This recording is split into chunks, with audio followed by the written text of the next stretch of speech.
If there is one thing that I have learnt over the last 20 years as a former HR leader, a therapist, a coach, an organizational well-being trainer, it's that you cannot think your way out of overthinking. So I've had so many people that have said to me over the years, Sara, how do I stop thinking? I'm like, you can't stop thinking. But here's the thing about your thinking. Thinking is not the problem. Thinking is not the problem. Believing you're thinking is the problem. So whilst you can't think your way out of overthinking, what you can do is you can start to see thought for what it is. Because thought itself is neutral. Thoughts are just two neurons that come together.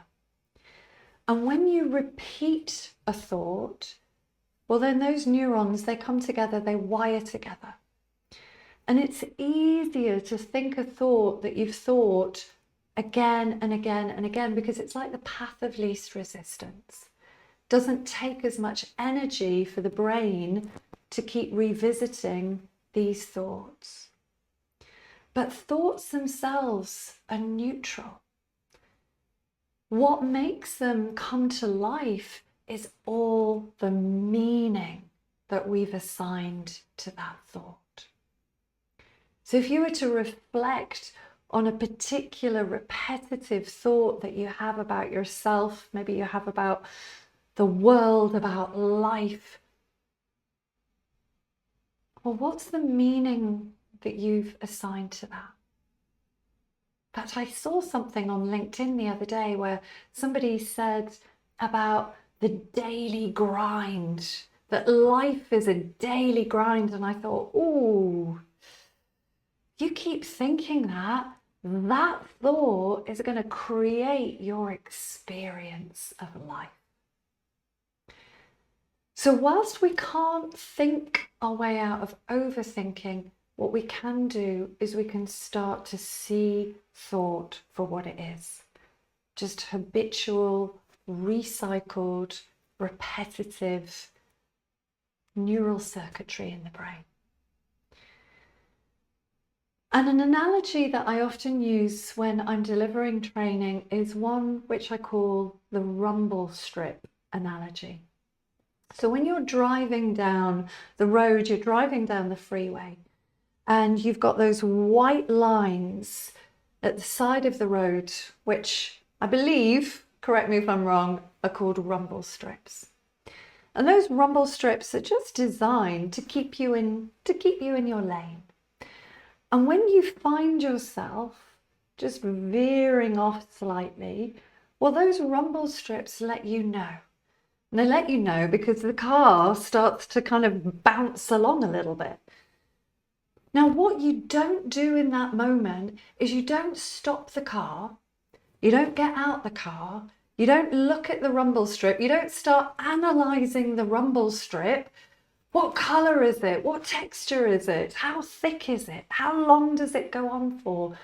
You simply recognise that you've got on a rumble strip, and all you need to do is just twitch the wheel and you're back in your lane. So my invitation to you is to start to see your thoughts, your recycled habitual thoughts, as rumble strips. And when you find yourself on one of those habitual rumble strips, we don't need to judge ourselves. We don't need to criticize ourselves. We don't need to analyze, oh my God, why am I on this thought process, this rumble strip again? We just simply need that awareness of, okay, I'm on this rumble strip. And sometimes, yes, it's easier said than done. But what I know to be true is the more that we raise our levels of consciousness, we raise our levels of self-awareness, we start to see thought for what it is. We start to see thinking for what it is.